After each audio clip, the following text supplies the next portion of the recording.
ഒമാനിൽ നടപ്പിലാക്കാൻ പോകുന്ന വ്യക്തിഗത ആദായ നികുതി ഈടാക്കുക 11 വിഭാഗങ്ങളിൽ നിന്ന് അധികൃതർ 2028 ജനുവരി മുതലാണ് 42,000 റിയാലിൽ കൂടുതൽ വാർഷിക വരുമാനമുള്ളവരിൽ നിന്ന് 5% നികുതി ഈടാക്കുക.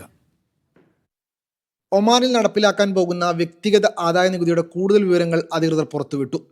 പുതിയ ചട്ടക്കൂടിന് കീഴിൽ 11 വിഭാഗങ്ങളാണ് നികുതിക്ക് വിധേയമാകുന്നത്. അടിസ്ഥാന ശമ്പളം, അലവൻസുകൾ, ബോണസുകൾ, മറ്റ് ആനുകൂല്യങ്ങൾ, വരുമാന നഷ്ടത്തിനുള്ള നഷ്ടപരിഹാരം, സ്വയം തൊഴിൽ, ഫ്രീലാൻസ് അല്ലെങ്കിൽ സ്വതന്ത്ര ജോലിയിൽ നിന്നുള്ള വരുമാനം, ഭൗതിക സ്വത്ത്, ടെക്നിക്കൽ വസ്തുക്കൾ, വ്യാവസായിക ഉൽപ്പന്നങ്ങൾ എന്നിവയിൽ നിന്നുള്ള വരുമാനം, ബാങ്ക് നിക്ഷേപങ്ങൾ, സേവിങ്സ് അക്കൗണ്ടുകൾ, വായ്പകൾ, നിക്ഷേപ സർട്ടിഫിക്കറ്റ് എന്നിവയിൽ നിന്നുള്ള വരുമാനം, റിയൽ എസ്റ്റേറ്റ് ഉപകരണങ്ങൾ അല്ലെങ്കിൽ മറ്റ് ആസ്തികൾ വാടകയ്ക്ക് നൽകുന്നതിലൂടെയുള്ള വരുമാനം, ഷെയറുകൾ, ബോണ്ടുകൾ, സുകൂക്ക് എന്നീ സാമ്പത്തിക വിതരണത്തിൽ നിന്നുള്ള ലാഭം, വസ്തുക്കൾ വിൽക്കുന്നതിലൂടെ ലഭിക്കുന്ന ലാഭം, തൊഴിലുമായി ബന്ധപ്പെട്ടതല്ലാത്ത ഗ്രാൻറ്റുകളും സംഭാവനകളും, സ്റ്റേറ്റ് കൗൺസിൽ, ഷൂറ കൗൺസിൽ, മുനിസിപ്പൽ കൗൺസിലുകൾ, ബോർഡുകൾ എന്നിവയിൽ ഉൾപ്പെടെ സേവനമനുഷ്ഠിക്കുന്നവർക്കുള്ള പേയ്മെൻറ്റുകൾ, വിരമിക്കൽ പെൻഷനുകളും സേവനാവസാന ആനുകൂല്യങ്ങളും, ലൈസൻസുള്ള മത്സരങ്ങൾ, നറുക്കെടുപ്പുകൾ അല്ലെങ്കിൽ പ്രമോഷനുകൾ എന്നിവയിൽ നിന്നുള്ള പണം, ഇതെല്ലാം ആദായ നികുതിയുടെ പരിധിയിൽ വരും. വിദ്യാഭ്യാസം, ആരോഗ്യ സംരക്ഷണ ചെലവുകൾ, ഭവന വായ്പകൾ, ചില സംഭാവനകൾ എന്നിവയ്ക്ക് നിയമം പ്രത്യേക ഇളവുകളും കിഴിവുകളും നൽകുന്നുണ്ട്.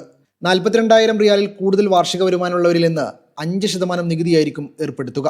Media 1, Muscat.